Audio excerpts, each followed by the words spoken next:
आज हम बात करेंगे कॉलम क्रोमेटोग्राफी की। कॉलम क्रोमेटोग्राफी की बात करने जा रहे हैं। Development used in column chromatography. Development used in column chromatography. Column chromatography के अंदर कौन सी डेवलपमेंट आप यूज़ करते हैं? ठीक है ना। डेवलपमेंट का मैंने आपको बता भी था कि कॉलम के अंदर मिक्सचर के तीनों कंपोनेंट्स को डिस्ट्रीब्यूट करने के अमल को कहते हैं डेवलपमेंट। यानी कि मिक्सचर है दिया हुआ है, मिसाल के तौर पर एक ये मिक्सचर है, इसके 3 कंपोनेंट्स हैं। इन तीनों के तीनों कंपोनेंट्स को आपने सेपरेट किया है इन कॉलम। कॉलम के अंदर मिक्सचर के तीनों कंपोनेंट्स को आपने सेपरेट किया। कॉलम के अंदर मिक्सचर के तीनों कंपोनेंट्स को सेपरेट किया है। इन्हीं इसको कहते हैं, इस प्रोसेस को क्या कहते हैं? डेवलपमेंट। डेवलपमेंट 3 तरह की होती है। फ्रंटल एनालिसिस मैंने पढ़ा दिया आपको, ठीक है ना। इसके अंदर क्या था? इल्यूजन एनालिसिस में मैंने आपको पढ़ा दिया। आज हम पढ़ेंगे डिस्प्लेसमेंट एनालिसिस। डिस्प्लेसमेंट एनालिसिस के बारे में पढ़ने जा रहे हैं, ठीक है। फ्रंटल एनालिसिस में क्या था कि फ्रंटल एनालिसिस में हमने मिक्सचर के एक कंपोनेंट की अट्रैक्शन स्टेशनरी फेज के साथ बिल्कुल थी ही नहीं। सिर्फ और सिर्फ वही कंपोनेंट कि जिसकी अट्रैक्शन स्टेशनरी फेज के अंदर साथ बिल्कुल थी ही नहीं, वही कंपोनेंट मोबाइल फेज के साथ नीचे की तरफ आता है और वही कंपोनेंट ही हमें प्योर फॉर्म में हमें मिलता है। इसी को कहते हैं हम फ्रंटल एनालिसिस। और बाकी के 2 कंपोनेंट जो उनसे होते हैं वो इम्प्योर फॉर्म में हमें मिलते हैं। इन दोनों कंपोनेंट्स की अट्रैक्शन स्टेशनरी फेज के साथ कुछ होती है, ठीक है ना, जिसकी वजह से वो स्टेशनरी फेज़ के ऊपर ही रुक जाते हैं, स्टेशनरी फेज़ के अंदर ही रुक जाते हैं। लेकिन तीसरे कंपोनेंट की स्टेशनरी फेज़ के साथ अट्रैक्शन होती नहीं, इसलिए वो नीचे जमा होना शुरू हो जाता है, वो प्योर फॉर्म में मिल जाता है। इसी को कहते हैं फ्रंटल एनालिसिस, ठीक है। इल्यूजन एनालिसिस मैंने आपको कि इसमें क्या आते हैं? इसमें स्टेशनरी फेज़ के साथ मिसाल के तौर पर मिक्सचर है, ये 3 कंपोनेंट्स हैं। स्टेशनरी फेज़ के साथ एक कंपोनेंट की अट्रैक्शन ज़्यादा होगी, मिसाल को सी कंपोनेंट की अट्रैक्शन स्टेशनरी फेज़ के साथ ज़्यादा थी, फिर उससे कम बी कंपोनेंट की अट्रैक्शन है स्टेशनरी फेज़ के साथ, उससे कम है जी ए कंपोनेंट की अट्रैक्शन स्टेशनरी फेज़ के साथ। मिक्सचर के तीनों कंपोनेंट्स की अट्रैक्शन स्टेशनरी फेज़ के साथ यानी कि ज़्यादा है। स्टेशनरी फेज़ के साथ मिक्सचर के तीनों कंपोनेंट्स की अट्रैक्शन की बुनियाद है ये, यानी कि सी कंपोनेंट की अट्रैक्शन ज़्यादा है स्टेशनरी फेज़ के साथ, इसलिए वो ये मैंने आपको पढ़ाया था। ये इसकी डेफिनेशन मैं कुछ बता भी देता हूँ आपको, कुछ ये था ये कि मैंने आपको पढ़ाया था इसमें कि ये था, फॉर एग्ज़ाम्पल ये है,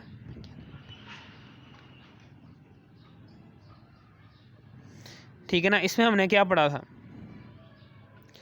इसमें हमने पढ़ा था ये रुई है, ये ऊपर क्या है? ये स्टेशनरी फेज़ है, ये स्टेशनरी फेज़ है, और इसी के ऊपर मिक्सचर है। यहाँ पर करके एक मिक्सचर है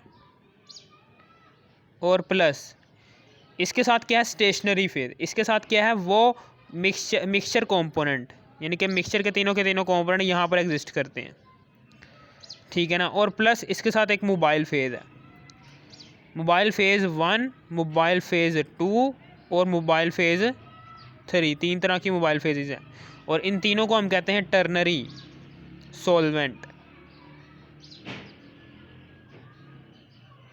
और यहाँ पर ये जो सा है ये स्टेशनरी फेज़ हमने इस्तेमाल किया। स्टेशनरी फेज़ क्या है? सिलिका जेल, सिलिकॉन डाइऑक्साइड, ये है। मिक्सचर का एक कंपोनेंट, मिक्सचर का एक यानी कि ये है जी इसका ऑर्डर। ए कंपोनेंट की अट्रैक्शन स्टेशनरी फेज़ में सबसे कम है, बी कंपोनेंट की अट्रैक्शन स्टेशनरी फेज़ में सी से कम है और सी कंपोनेंट की अट्रैक्शन स्टेशनरी फेज़ में सबसे ज़्यादा है।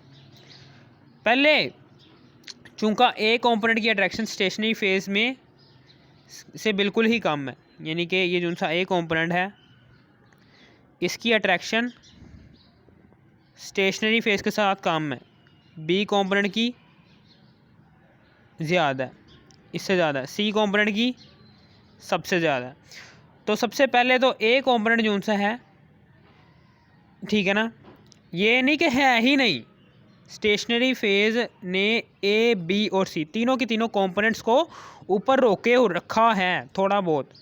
जैसे ही ए कंपोनेंट आएगा, जैसे ही हम मोबाइल फेज़ डालेंगे, यानी कि 1 मोबाइल फेज़ 1 डालेंगे, ये हमने ये मोबाइल फेज टर्मिनली सॉल्वेंट इस्तेमाल किया हुआ है।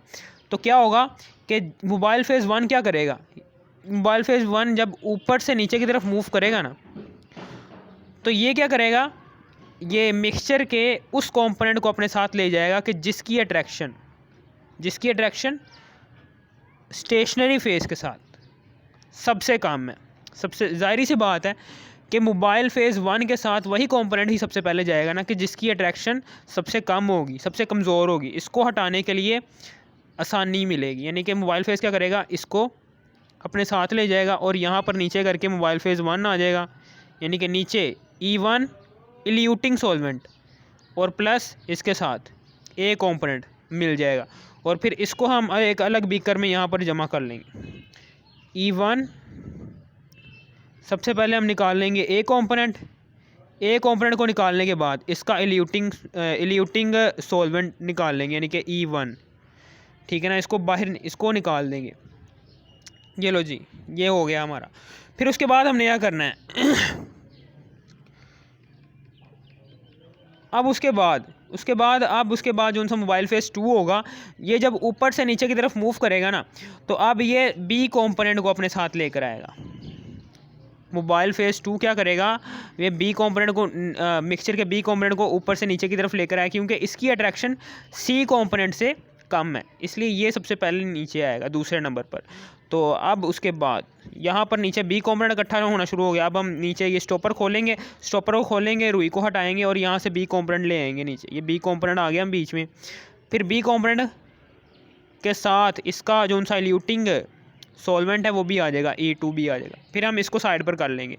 जैसे हमने इसको साइड पर किया, अब बारी आएगी सी कंपोनेंट की बारी आएगी। तो ये सी कंपोनेंट क्या करेगा, जैसे ही मोबाइल फेज़ 3 जो सा है ये नीचे ऊपर से नीचे की तरफ हरकत करेगा और किस कंपोनेंट को अपने साथ लेकर जाएगा। अब ये दोनों कंपोनेंट्स तो हमने अलग कर लिए, ज़ाहिर सी बात है ये तीसरा कंपोनेंट मिक्सचर का लेकर आएगा ना नीचे। तो अब ये मिक्सचर का तीसरा कंपोनेंट भी हमें मिल जाएगा यहाँ पर, ठीक है ना।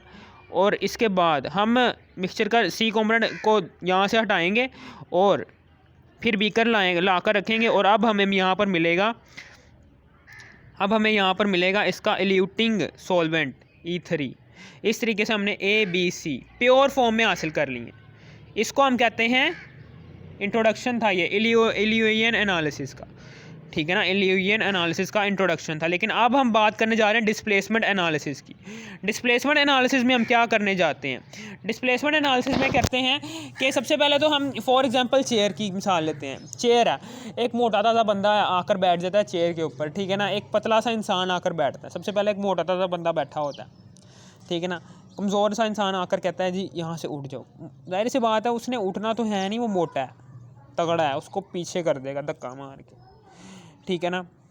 डिस्प्लेस नहीं करवा सकता कमज़ोर इंसान, मोटे इंसान के साथ अपने आप को डिस्प्लेस नहीं करवा सकता, उसको उठा नहीं सकता, उसको उठाकर उसकी जगह अपने आप को बिठा नहीं सकता, ठीक है ना। ज़ाहिर सी बात है। अब उसके बाद इसी के उल्ट कि जब एक कमज़ोर इंसान बैठा होता है कुर्सी के ऊपर, अब मोटा इंसान आता है। मोटा इंसान कहता है जी उठो यहाँ से, वो कहता है जी मैंने नहीं उठना चेयर से, वो कमज़ोर इंसान कहता है। लेकिन फिर भी वो मोटा इंसान उसको ज़बरदस्ती वहाँ से उठा देता है, डिस्प्लेस करवा देता है वहाँ से उठा देता है और खुद आकर वहाँ पर बैठ जाता है। हम इसी को कहते हैं डिस्प्लेसमेंट एनालिसिस।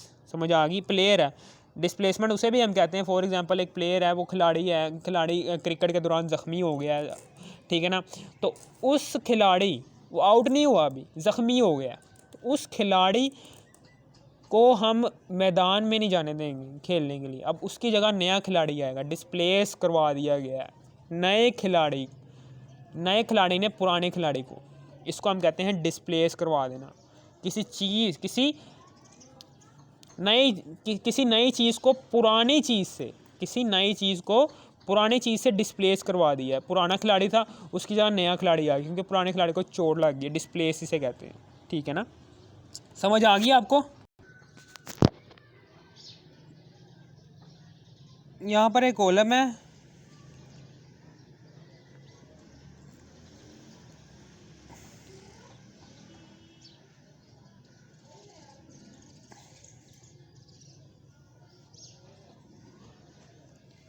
इस कॉलम के साथ ये स्टॉपर लगा हुआ है, यहाँ पर करके रुई लगी हुई है, ये रुई लगी हुई है, ठीक है ना, और यहाँ पर करके कॉलम है ये, ठीक है ना। अब यहाँ पर करके क्या है, स्टेशनरी फेज़, यहाँ पर ये सारा का सारा स्टेशनरी फेज़ भरा हुआ है। डॉट लगा रहा हूँ ताकि समझ आ जाए, ये स्टेशनरी फेज़ है। ये स्टेशनरी फेज़ भर लिया। अब इसी के ऊपर मिक्सचर है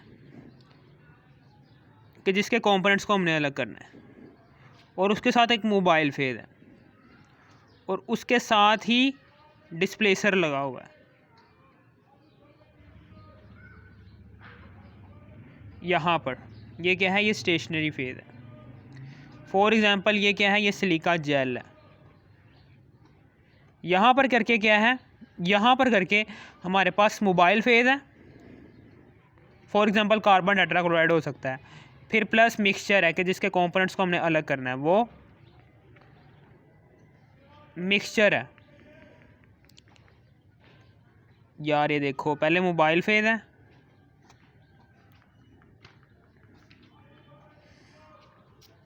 यहाँ पर मोबाइल फेज़ है प्लस मिक्सचर है, और फिर प्लस एक और चीज़ है, उसका नाम क्या था, मोबाइल फेज़, मिक्सचर और डिस्प्लेसर, कि जिसने डिस्प्लेस करवाना है चीज़ों को, पुरानी चीज़ से नई चीज़, डिस्प्लेसर उसे कहते हैं। फॉर एग्ज़ाम्पल ये है,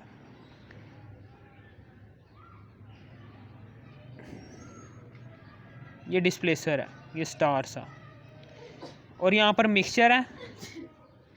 इस मिक्सचर के अंदर 3 तरह के कंपोनेंट्स एग्जिस्ट करते हैं, ए है, ये बी है, और ये सी है, सर्कुलर, रेक्टेंगुलर और ट्रायंगुलर, ठीक है ना। इसको हम जूम करके देख रहे हैं, जूम करके स्टेशनरी फेज़ को जूम करके दिखा रहा हूँ मैं। ये है जी स्टेशनरी फेज़, ये क्या है, एस पी का मतलब है स्टेशनरी फेज़। ये स्टेशनरी फेज़ है, स्टेशनरी फेज़ के साथ ए कंपोनेंट की अट्रैक्शन, मिक्सचर के ए कंपोनेंट की अट्रैक्शन वीक होगी, फिर उससे ज़्यादा होगी मिक्सचर की बी, सबसे ज़्यादा होगा सी कंपोनेंट यानी कि सी, ठीक है ना। यानी कि यहाँ पर मैं सर्कुलर भी लगा देता हूँ यार, ये सर्कुलर है, ये है जी रेक्टेंगल, और आखिर में ट्रायंगल, ठीक है ना। ए कंपोनेंट की अट्रैक्शन स्टेशनरी फेज़ से कम है, फिर बी कंपोनेंट की अट्रैक्शन स्टेशनरी फेज़ के साथ ए कंपोनेंट से ज़्यादा है, सी कंपोनेंट की सबसे ज़्यादा है, इन दोनों से ज़्यादा है स्टेशनरी फेज़ के साथ अट्रैक्शन, ठीक है। अब क्या करेगा, अब डिस्प्लेसर आएगा, ये मिक्सचर के तीनों कंपोनेंट्स को सेपरेट करने के लिए।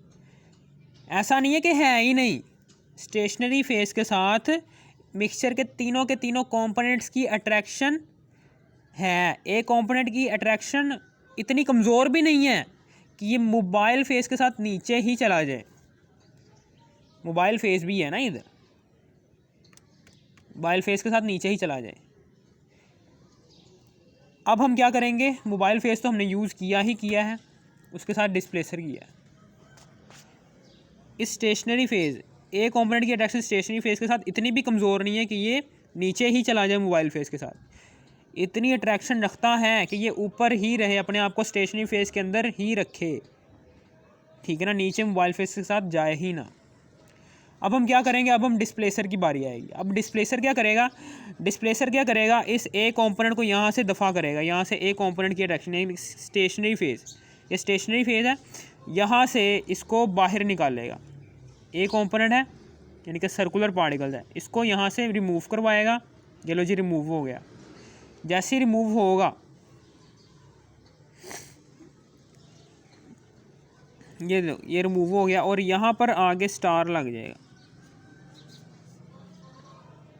डिस्प्लेसर लग जाएगा, और ये सर्कुलर पार्टिकल्स उनसे होंगे, ये नीचे यहाँ पर इकट्ठा होना शुरू हो जाएंगे, नीचे इकट्ठा होना शुरू हो जाएंगे। सबसे पहले तो हम मोबाइल फेज़ को अलग करवाएंगे। मोबाइल फेज़ उनका कार्बन टेट्राक्लोराइड है ना, वो सारा के सारा इधर आ जाएगा। सबसे पहले हम कार्बन टेट्राक्लोराइड को यहाँ पर भरकर इस बीकर को साइड पर कर देंगे। मोबाइल फेज जोन सा है उसको हमने अलग करवा दिया, इसके अंदर कोई भी कंपोनेंट नहीं आया मिक्सचर का, मोबाइल फेज हमने खाली अलग करवाया। ठीक है ना, ठीक है ना, समझ आ गई। अब हम उसके बाद ये सर्कुलर पार्टिकल्स हैं। अब चूंकि डिस्प्लेसर ने, आपको पता है कि डिस्प्लेसर सबसे पहले उसी कंपोनेंट के पास जाएगा कि जिसकी अट्रैक्शन बहुत ज़्यादा वीक होगी स्टेशनरी फेस के साथ। ठीक है ना, उसी के पास जाएगा ना, सबसे ताकतवर वाले के पास थोड़ी ना जाएगा। सबसे ताकतवर वाले के पास इसलिए नहीं जाएगा क्योंकि उसको डिस्प्लेस करवाने के लिए टाइम लगेगा। इसलिए डिस्प्लेसर क्या करेगा, सबसे कमज़ोर वाले के पास जाएगा कंपोनेंट के पास के जिसकी अट्रैक्शन वाकई में बहुत ज़्यादा कमज़ोर है स्टेशनरी फेस के साथ, उसको डिस्प्लेस करवा देगा और वहाँ पर खुद आकर लग जाएगा और यहाँ पर सर्कुलर पार्टिकल्स इकट्ठा होना शुरू हो जाएंगे। ठीक है ना, सबसे पहले तो ये मेरी बात याद रखना कि यहाँ पर मोबाइल फेज़ आ गया। मोबाइल फेज़ हमने सॉल्वेंट पहले अलग कर लिया है, फिर उसके बाद अब हम उसके बाद सर्कुलर पार्टिकल्स यानी कि ए कंपोनेंट अलग होगा, फिर उसके बाद मिक्सचर का ए कंपोनेंट अलग होगा, फिर उसके बाद यहाँ पर सबसे पहले तो हमने इल्यूटिंग सॉल्वेंट हमने अलग कर लिया। इल्यूटिंग सॉल्वेंट हमने अलग कर लिया यानी कि मोबाइल फेस जोन सा है कार्बन टेट्राक्लोराइड हमने अलग कर लिया है एक बीकर के अंदर। फिर उसके बाद एक कंपोनेंट को अलग कर लेंगे, सर्कुलर पार्टिकल्स इधर आ जाएंगे क्योंकि इसकी अट्रैक्शन कमज़ोर थी स्टेशनरी फेस के साथ, इसलिए डिस्प्लेसर ने सबसे पहले सर्कुलर पार्टिकल्स को डिस्प्लेस करवा दिया स्टेशनरी फेस से। ठीक है ना, और ख़ुद आकर लग गया स्टेशनरी फेस की जगह। फिर उसके बाद सर्कुलर पार्टिकल्स निकालेगा। फिर उसके बाद दूसरे बीकर में हम भरेंगे A+B का मिक्सचर, यानी कि दोनों तरह के कंपोनेंट्स आएंगे यहाँ पर, सर्कुलर भी और ट्रायंगुलर भी, सर्कुलर भी और रेक्टेंगुलर भी, ये दोनों तरह के कंपोनेंट्स आएंगे। फिर तीसरी बारी क्या होगा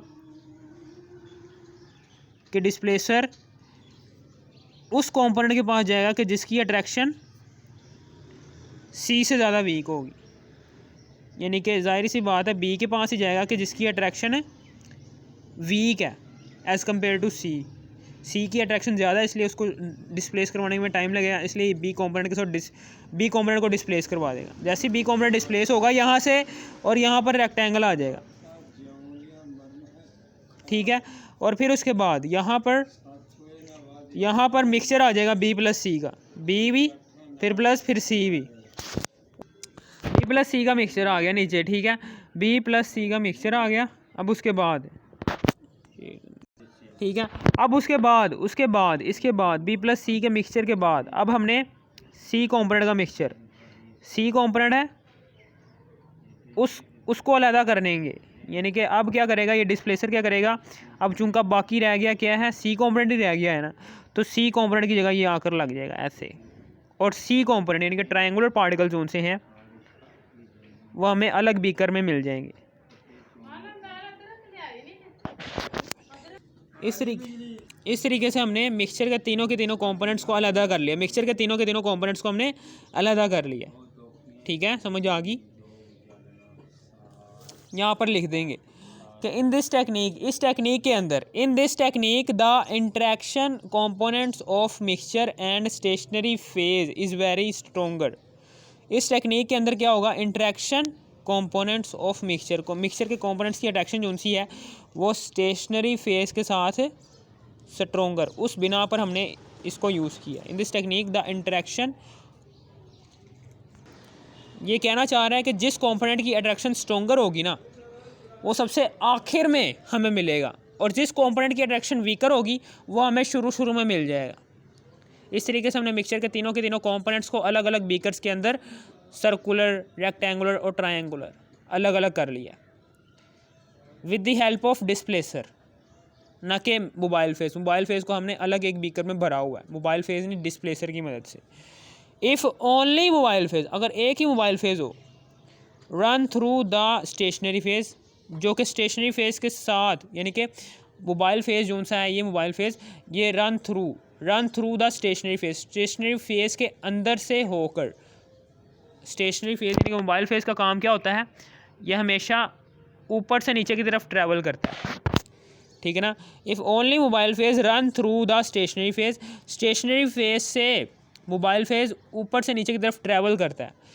द नो सिपारेशन ऑफ कॉम्पोनेंट्स, और ये सिपारेशन नहीं कर पाता, कॉम्पोनेंट्स की ये सिपारेशन नहीं कर पाता है अक्कर, ठीक है ना। Because the interaction between stationery phase, क्योंकि स्टेशनरी फेज की attraction and the component of mixture is very high.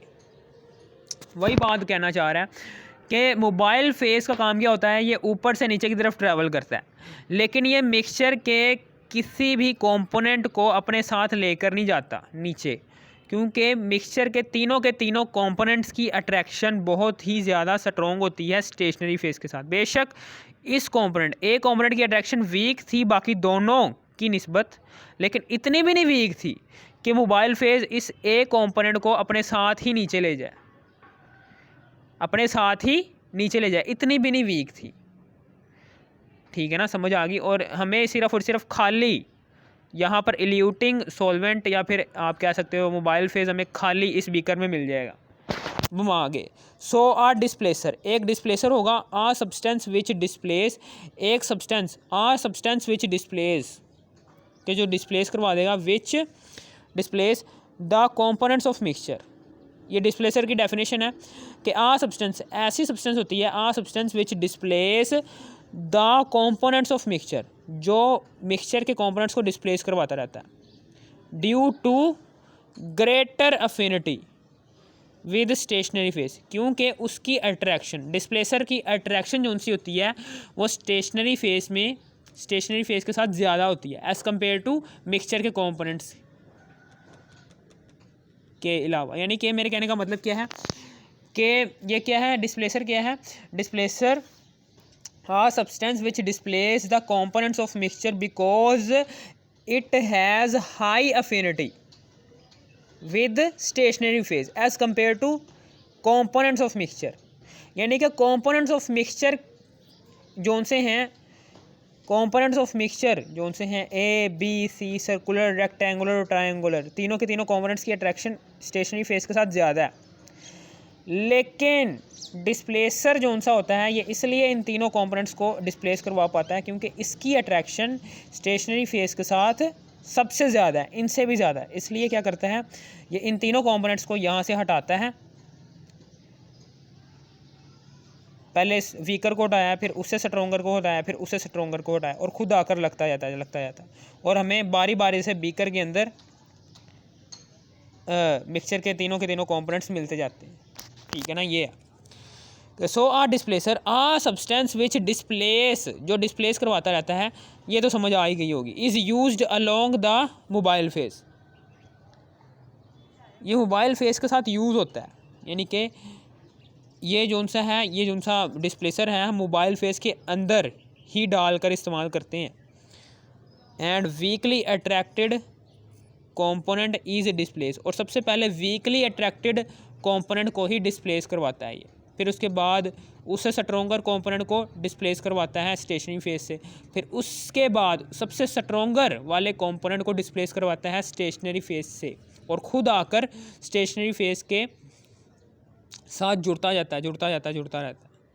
और इस तरीके से हमें बारी बारी से पहले वीकर कंपोनेंट जो सा होगा वो नीचे इकट्ठा होना शुरू हो जाएगा, हम उसको बीकर के ज़रिए अलग कर लेंगे, फिर उसके बाद बी कंपोनेंट अलग होना शुरू हो जाएगा, फिर हम उसको बीकर के ज़रिए अलग कर लेंगे, फिर सी कंपोनेंट नीचे जमा होना शुरू हो जाएगा, फिर उसको हम बीकर के ज़रिए अलग कर लेंगे, हमेशा याद रखना, ठीक है ना। और एक और बात, सपोज वी हैव 3 कंपोनेंट्स, हमारे पास 3 कंपोनेंट्स हैं A, B, C, 3 कंपोनेंट्स हैं जिनकी अफिनिटी इन द मिक्सचर में 3 कंपोनेंट्स हैं A, B, C, जिनकी अफिनिटी, जिनकी अट्रैक्शन जो सी है वो स्टेशनरी फेज के साथ, उसका ऑर्डर ये है, स्टेशनरी फेज के साथ मिक्सचर के तीनों कंपोनेंट्स की अट्रैक्शन का ऑर्डर ये है। सबसे पहले जो यानी कि ये एरो का निशान जहाँ ये एक कंपोनेंट के सामने सिर्फ और सिर्फ एक ही डंडा आ रहा है, इसका मतलब क्या है, इसकी अट्रैक्शन वीकर है स्टेशनरी फेज के साथ,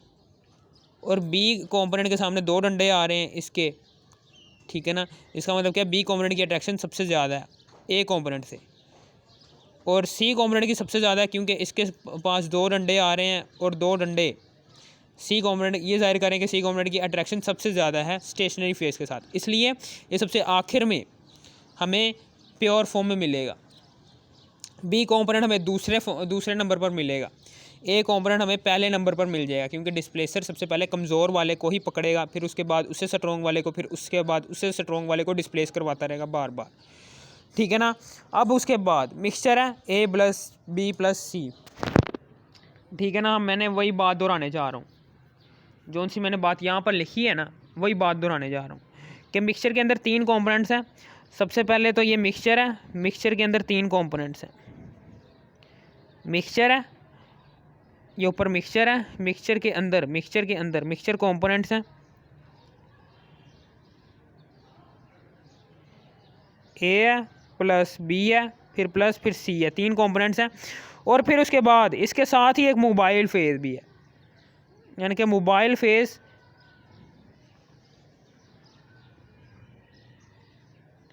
यानी कि कार्बन टेट्राक्लोराइड फॉर एग्जांपल। फिर प्लस हमें पता है कि अब डिस्प्लेसर भी है कि जिसकी अट्रैक्शन स्टेशनरी फेज़ के साथ सबसे ज़्यादा है, स्टार है। यहाँ पर सबसे पहले तो मोबाइल फेज़ हमें खाली मिल जाएगा, यानी कार्बन टेट्राक्लोराइड हम एक बीकर में अलहदा करके रख लेंगे और ये किसी भी कंपोनेंट को अपने साथ नहीं लेकर आएगा क्योंकि सारे के सारे कंपोनेंट्स की अट्रैक्शन स्टेशनरी फेज़ के साथ ज़्यादा है, ठीक है ना। इसलिए कार्बन टेट्राक्लोराइड किसी भी कंपोनेंट को अपने साथ नहीं नीचे लेकर आ सकता। ये इस वीक कंपोनेंट यानी कि ये जो सा मिक्सचर के ये जो उनसे ए कंपोनेंट है, बेशक इसकी अट्रैक्शन स्टेशनरी फेज़ के साथ वीक है, लेकिन इतनी भी नहीं वीक है कि ये मोबाइल फेज़ इस बॉन्ड को तोड़ दे, स्टेशनरी फेज़ और इस कंपोनेंट के बॉन्ड को, ठीक है ना। अब वो दूसरे नंबर पर वो कंपोनेंट आएगा नीचे कि जिसकी अट्रैक्शन वीक होगी, ठीक है ना। इसकी जगह डिस्प्लेसर आकर लग जाएगा और ये कंपोनेंट नीचे आएगा। फिर इसके बाद ए प्लस बी का मिक्सचर आएगा, फिर उसके बाद बी कंपोनेंट आएगा, फिर बी प्लस सी का मिक्सचर आएगा और फिर एंड में सी आ जाएगा, ठीक है ना। अगर आपको इस वीडियो की ज़रा सी भी समझ आ गई, थोड़ी सी भी समझ आ गई, इस वीडियो कर दो लाइक और सब्सक्राइब और शेयर भी कर देना, ठीक है ना। Thanks for watching.